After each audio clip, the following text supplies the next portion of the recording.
It's been 75 years since we got independence, but the colonial mindset, the inferiority complex, is still there in the minds of India. For more than 65 years, the government did not make any effort to erase the symbols of slavery. But thankfully, since 2014, after Prime Minister Modi came to power, significant initiatives have been taken by the government to decolonize India, to restore India's glorious heritage. I'm going to list the 7 most impactful things the government did since 2014 to decolonize India. If you find any value in this video, please share with your friends and spread the word.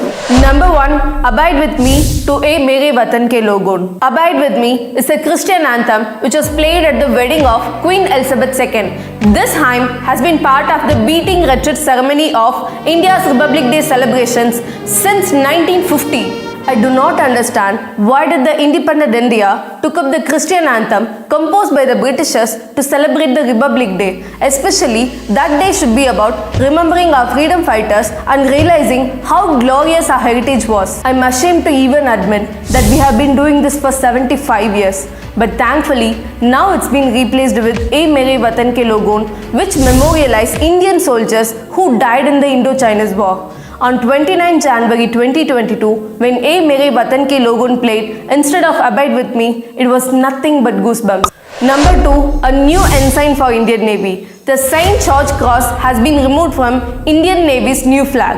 Instead, it now features the national emblem with the tricolour on the top left corner of the flag. The national emblem is covered by an octagonal shield and sits atop an anchor.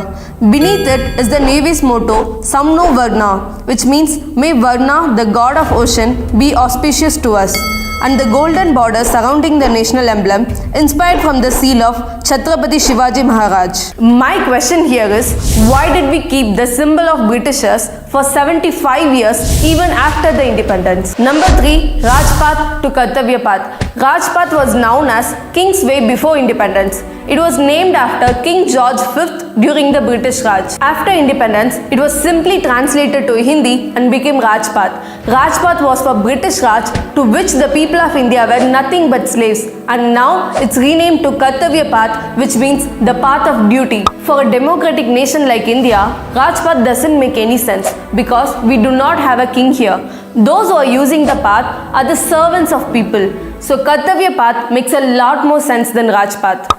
Number 4, the statue of Netaji at India Gate. A 28-feet statue of Netaji Subhash Chandra Bose is now installed under the Grand Canopy of India Gate. Earlier, this canopy had a statue of King George V until 1968, which means India kept a statue of a British king at the most significant part of the nation for 20 years even after independence. Number 5, budget briefcase to Bahi Gata. In 2019, Finance Minister Nirmala Sitharaman made history by dropping the budget briefcase culture and opting a Bahi Gata to carry the budget papers. Number 6, 3 Andaman Islands were renamed. 3 islands named after the British officials now have been renamed. The Ross Island, named after East India Company's hydrographer Daniel Ross, is now Bose Island, named after Netaji Subhash Chandra Bose. The Neil Island, which was named after British Brigadier General James Neil, is now called Shahid Dweep. The Havelock Island, named after another British general, Henry Havelock, is now called Swarajya Deep. For 7 decades, these islands in India had the name of British army men who fought for the East India Company against the Indians in the 1857 War of Independence. Number 7, the traditional outfits during convocation. Indian universities have been carrying on the British style of wearing a robe and cap for the convocations. Now the UGC asks the universities to wear traditional handloom Indian outfits for convocations, and it's so heartening to see many universities have started following this already. Recently, on 75th Independence Day, Prime Minister Modi said, "We do not need to show ourselves like others. We will stand with courage in the way we are. We need freedom from servitude. There should not be any trace of servitude left in our existence, and it's high time we do that." Jai Hind.